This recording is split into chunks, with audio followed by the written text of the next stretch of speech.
लीजिए सुनिए सूर्यकांत त्रिपाठी निराला के लिखे उपन्यास निरूपमा का भाग 15 मेरी यानी समीर गोस्वामी की आवाज में।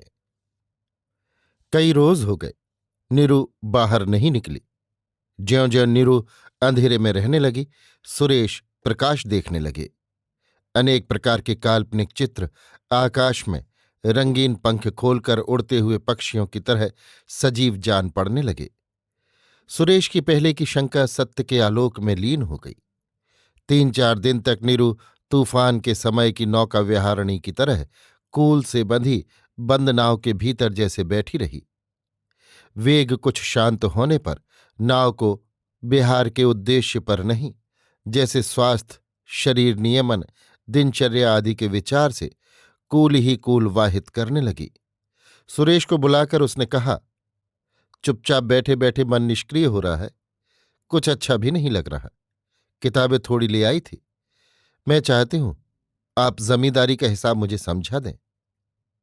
नीरू का रुख इधर हुआ तो सुरेश का मानसिक विकास कृष्ण पक्ष के चंद्रमा की तरह बही खाते खोलकर एक एक बात बताकर समझाते समय एक एक कला ह्रास पाने लगा। नीरू सुरेश की सच्चाई की परीक्षा न कर रही थी। उस दृष्टि से हिसाब देखने का उसका उद्देश्य न था। वो केवल अपने मर्ज की दवा कर रही थी, उचटते हुए चित्त को एकामुखी करती हुई। पर मरीज सुरेश बाबू उसके प्रश्न से जैसे क्षत स्थान की वेदना का अनुभव करने लगे। मुकदमे के खर्च का ब्यौरेवार हिसाब नहीं, कार्य की अधिकता से उन्होंने एक ही 2 अंकों में खर्च लिख दिया है। 15 के दावे में 45 का खर्च, बाउचर नहीं। आमदनी और खर्च का हिसाब देखकर नीरू मन ही मन असंतुष्ट हुई। पिता के समय के बही खाते मंगवाए। सीर की पैदावार आधी रह गई थी। लगान बढ़ गया था, पर फायदा आधा भी नहीं। रकम सिवा की आमदनी 5 आने रह गई। और जितनी बातों में मुख्तार की सफाई दिखाने की गुंजाइश रहती है, उधर नीरू ने ध्यान नहीं दिया। उसके पिता के समय चोरी की कोई बात न थी। वे स्वयं देखते थे और हिसाब साफ रखवाते थे। सुरेश बाबू ने लगान की वृद्धि तो दिखाई, मुकदमों में वृद्धि से अधिक खर्च था। जमींदारी के और बहुत से हथखंडे थे जो नीरू की समझ में नहीं आए। सुरेश कच्ची रसीद देते थे, 15 के पट्टे पर जबानी 25 तय कर लेते थे। लोगों से बेगार लेकर खर्च का हिसाब छोड़ते थे। बबूलों की बिक्री में आधी रकम साफ कर जाते थे। इस प्रकार 2-3 रोज नीरू ने खाता देखते हुए पार किए।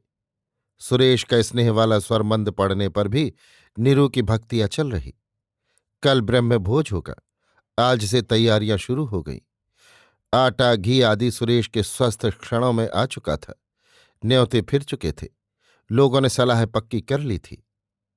एकांत में पहले बहुतों ने ओजस्वितापूर्वक विरोध किया था। कहा था, सीधा लेंगे, उनके यहां जाकर खाना ठीक नहीं। वहां औरतें बेलने जाएं, ये अपमान की बात है। कुछ लोगों ने कहा जाए कि गांव वालों की सलाह है कि मालिक कथा सुने और फिर उसका ब्रह्मभोज किया जाए। कुछ जन दूसरे गांवों से भी बुला लिए जाएं। लोगों को बात बहुत पसंद आई। उन्होंने कहा कि इस तरह दूसरे गांव वाले भी हमारे साथ रहेंगे तो कहने की कोई बात न रहेगी। फिर सुरेश बाबू से ऐसा कहे कौन, ये विचार होता रहा।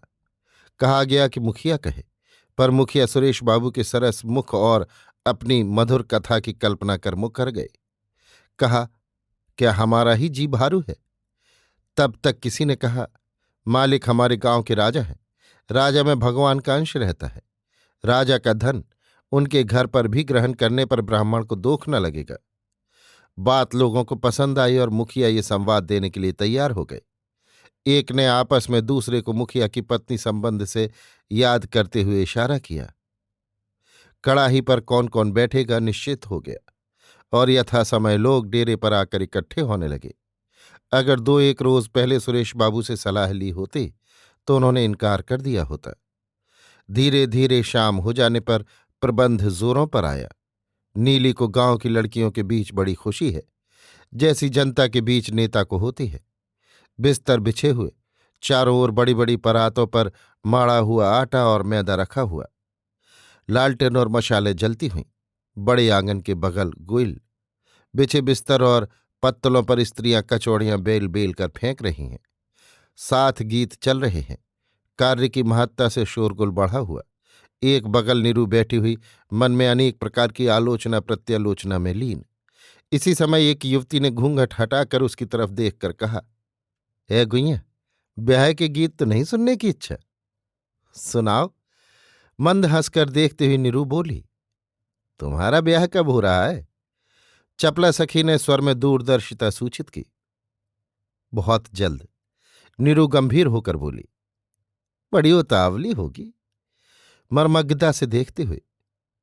"रात को नींद नहीं आती, तारे गिना करती हूं, कमरे में घन्नियां।" वैसी ही गंभीरता से नीरू ने कहा।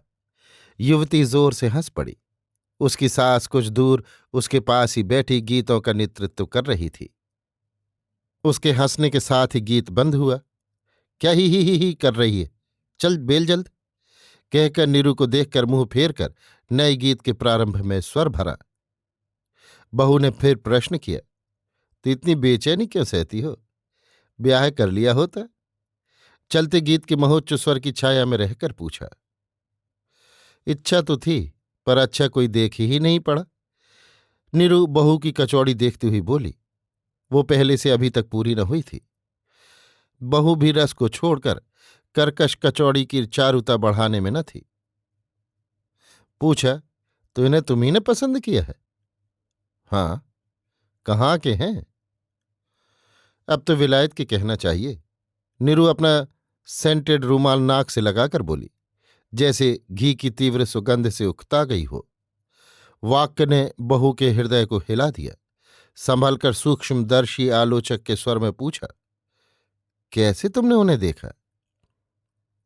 "वे हमारे यहां आया करते हैं, वहीं खाना खाते हैं, कभी कभी भाई साहब के साथ।" नीरू जानबूझकर कह रही थी। "घर में काम है, मैं अभी आती हूं, दूध जल जाएगा, दूध हंड उतार कर रख देना है।" कहकर युवती उठी और आपाद मस्तक ढकी हुई बाहर निकल गई। नीरू सभ्यता के विचार से बैठी थी। उसके जाने पर मन को कचौड़ियों का पकना देखने की ओर लगाए। एक साथ मोटी मोटी कितनी पड़ और निकल रही थीं।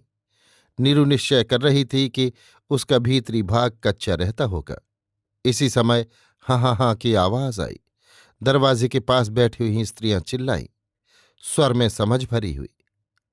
"क्या है, क्या है?" कड़ाही पर बैठे मर्दों ने आवाज दी, स्वर से विषय की अज्ञता सूचित होती हुई। "मर गया आकर, देखे हुए था जैसे, चमार कहीं का।" एक वृद्धा ने बेलना उठाकर कहा, "जाता है या दूं एक तान कर कनपटी पर?" प्रकाश काफी था, तब तक औरों ने भी देखा। "इसने तो पैर रूप दिया, हद है, जाता है या दिया जाए प्रसाद?" कड़ाही वाले उठकर बोले। नीरू ने भी देखा, तुरंत उठकर पास चली।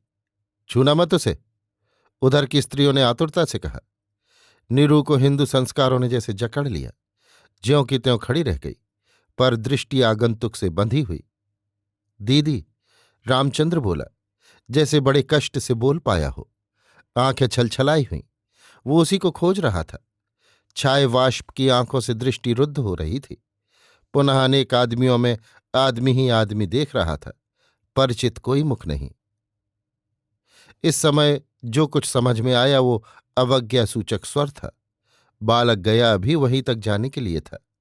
वो जानता था आज ब्रह्मभोज है और ऐसे शुभ मुहूर्त में वहीं तक मेरी गति है, उससे अधिक एक अछूत की नहीं होती।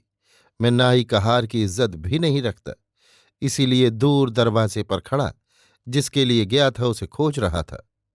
बालक की मुखाकृति और आमंत्रितों की अवज्ञा से नीरू की सहानुभूति उद्वेलित हो उठी, पर पैर न उठे। देह और प्राणों की भेदात्मिकता का स्पष्ट रूप उसके भीतर और बाहर लक्षित हो रहा था। "क्या है रामचंद्र?" उसी सहानुभूति के स्वर में नीरू ने पूछा। उसके दर्द की अव्यर्थ दवा हुई। आंखों से आंसुओं का तार बंध गया। बालक खड़ा सिसकियां भर भर कर रोने लगा। ये उसके लिए, निर्दोष के लिए कितना बड़ा अपमान था, वहां कोई नहीं समझा। उसकी प्रकृति रुला रुला कर समझा रही थी। भावरस की बूंदें कपोलों से बह बहकर पृथ्वी पर टपकी। कुछ देर बाद बरसे हुए मेह के बाद के आकाश की तरह बालक का मन आप हल्का हो गया, जैसे क्रोध और अपमान का आंसुओं द्वारा पूर्ण रूप से बदला चुका लिया गया, और ये कठोरता का कोमलता से दिया उत्तर अंतर्यामी के समझाने के लिए रह गया, भविष्य के विश्व के निर्माण के लिए। नीरू प्राणों से उसके बिल्कुल नजदीक थी, जैसे अपने आंचल से उसके गाल और आंसू पोंछ रही हो। सुरेश दूर कुर्सी पर बैठे देखते हुए नीरू के कोमल भाव के लेप से बालक बिल्कुल शांत हो गया। मराल कंठ पर झंकृत वीणा वादनी के स्वर सा परिष्कृत हिंदी में बोला, दादा ने कहा है। सुनते ही नीरू जैसे नई चेतना से आप्राण पुलकित हो गई। संपूर्ण एकाग्रता दोनों आंखों से निकलकर बालक की दोनों आंखों पर आशीर्वाद की तरह न्यस्त हुई। बालक कहता गया, हम आपके बड़े कृतज्ञ हैं, दादा ने कहा है, जो आपने 20 रुपए की स्कॉलरशिप देने की आज्ञा की। पढ़ चूंकि मैं अपने भरण पोषण भर के लिए उपार्जन कर लेता हूं, इसलिए आपकी कृपा का फल दूसरे के लिए छोड़ता हूं। इस गांव में हमारी जो स्थिति है, इससे हम यहां रह नहीं सकते, ये आप समझती होंगी। अन्य जिन कारणों से किसी को गांव में रहने का मोह होता, वे हमारे लिए नहीं रहे। हम आपके कुएं से पानी भर भरने के गुनहगार थे, हालांकि कुआं हमारा ही खुदाया हुआ है। फिर भी खेत बेदखल हो जाने के कारण आपकी जमीन पर है, आपका है। आप ज्यादा जनों के लिए हैं, मैं अकेला हूं। सिर्फ घर है, पर आगे बिना मरम्मत के पुराना होकर थोड़ा बहुत बैठकर, वो भी नियमानुसार आपका होगा। इस तरह यहां हमारा कुछ नहीं। मैं आज ही आया हूं और घर वालों को लेकर आज ही चला जाऊंगा। कहकर प्रणाम कर बालक लौट पड़ा, फिर उधर नहीं देखा। नीरू के प्राण जैसे बालक के पीछे लगे हुए उच्च स्वर से पुकार कर कहते गए, रामचंद्र लौट आओ, तुम्हारा जो कुछ था वो सब तुम्हारा ही है। तुम्हारे लिए जैसे स्नेह सगे के लिए, सत्य मनुष्य के लिए पहले स्थान है। पर नीरू चित्रार्पितवत खड़ी रही।